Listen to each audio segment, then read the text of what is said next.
Dans le prochain épisode de Un si grand soleil, Chloé reste au chevet d'Evan, tandis qu'Hélène décide de retourner à la galerie et de travailler sur le projet de Christian avec Alix. Attention, les paragraphes qui suivent contiennent des spoilers sur l'épisode d'Un si grand soleil diffusé demain soir sur France 2. Si vous ne voulez rien savoir, ne lisez pas ce qui suit.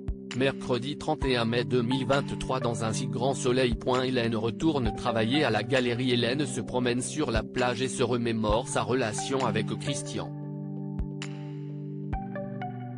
Elle retrouve ensuite Victor au sauvage et lui annonce qu'elle ne viendra finalement pas travailler pour lui à la paillote. Elle va retourner à la galerie, mais lui assure que cela n'a rien à voir avec Christian. Elle lui explique qu'il y a beaucoup de travail en ce moment et qu'elle ne veut pas abandonner Alix. Quelques secondes après son départ, Victor reçoit un mystérieux appel. De son côté, Hélène retrouve Alix et Ulysses dans l'atelier du faussaire. Elle explique à son amie qu'elle s'est rendue compte que ce n'est pas le bon moment pour prendre des vacances. Alix met les choses au clair, si elle veut continuer à travailler avec eux sur cette nouvelle aventure picturale, elle doit calmer le jeu avec Christian et être irréprochable. Christian arrive dans la foulée pour regarder les toiles d'Ulysse. Hélène lui demande pardon pour son attitude et elle promet à Christian qu'elle va mettre ses sentiments de côté afin d'être professionnelle. Christian ne masque pas son agacement. Pour apaiser les tensions, Alix lui montre le premier tableau d'Ulysse. Christian est bluffé par son travail. Il est impressionné par son talent et trouve la toile exceptionnelle. Christian prend ensuite Alix à part pour lui parler en privé. Il n'est pas rassuré par sa présence, elle a tout de même tenté de le piéger.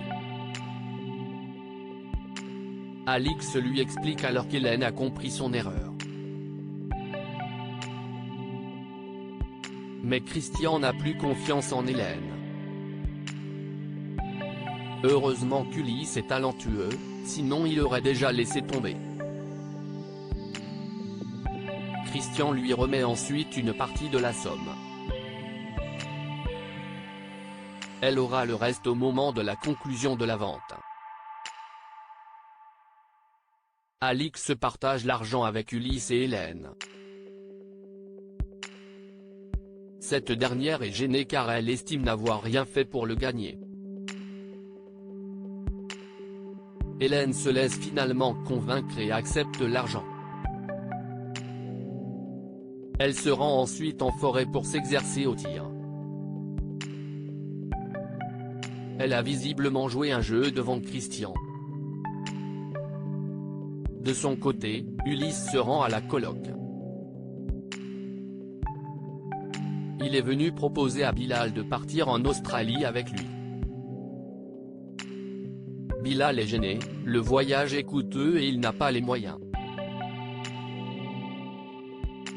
Ulysse le rassure. La moitié de l'argent qu'il a touché est à lui, car s'il n'avait pas fabriqué les pigments, il n'aurait pas pu peindre la toile. Mais Bilal refuse de toucher un seul centime de cet argent.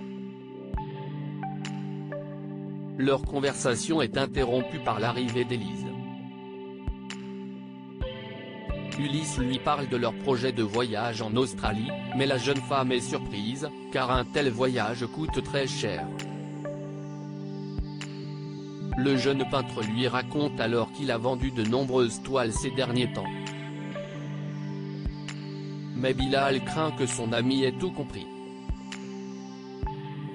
Evan est sorti d'affaire suite à sa blessure. Evan est transporté d'urgence à l'hôpital où il est pris en charge par Alain. Le pouls du médecin est très faible et il a perdu beaucoup de sang. Les docteurs décident de l'emmener immédiatement au bloc. Sous le choc, Chloé tente d'expliquer à Alain ce qui vient de se passer. Le jour s'est levé. Robin a rejoint sa mère à l'hôpital. Il est mort d'inquiétude et craint le pire. Il ne comprend pas pourquoi quelqu'un aurait voulu tirer sur son père. Chloé tente de le rassurer. C'est à ce moment-là qu'Alain les rejoint et leur annonce que l'opération s'est bien passée.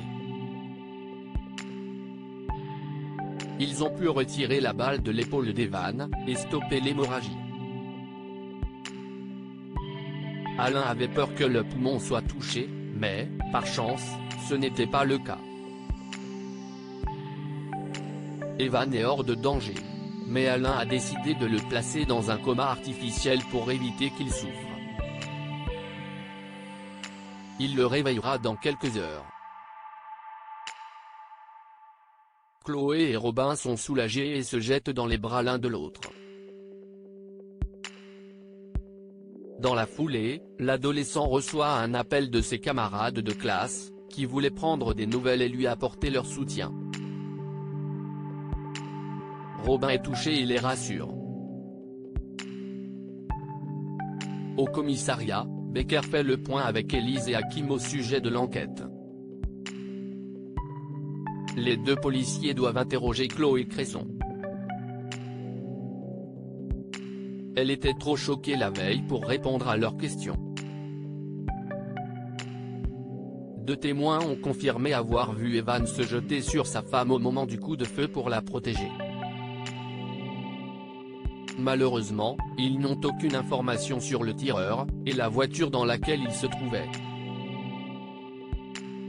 Becker leur demande alors de regarder les vidéosurveillance du quartier afin de retrouver la plaque d'immatriculation de la voiture du tireur et de fouiller dans la vie du couple Cresson. À l'hôpital, Chloé est au chevet d'Evan. Lorine vient à sa rencontre pour lui faire part de son soutien et de celui de l'équipe. Chloé la remercie et lui demande de transmettre tous ses remerciements au service pour avoir sauvé la vie d'Evan. Lorine lui conseille de rentrer chez elle pour se reposer, mais Chloé préfère rester auprès de son mari. Le soir venu, Marc appelle Chloé pour prendre de ses nouvelles. Il a appris par le biais de Louis ce qui est arrivé à Evan. Il voulait donc savoir comment elle allait. Marc rappelle également à Chloé qu'il est là si elle a besoin de quoi que ce soit.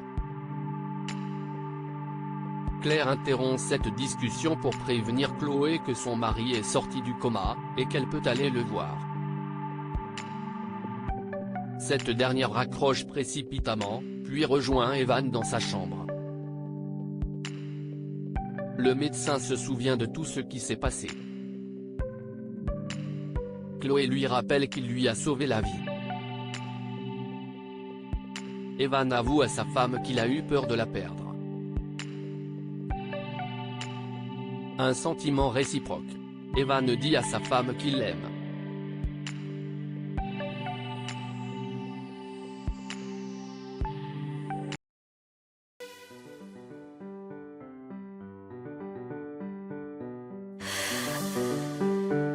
나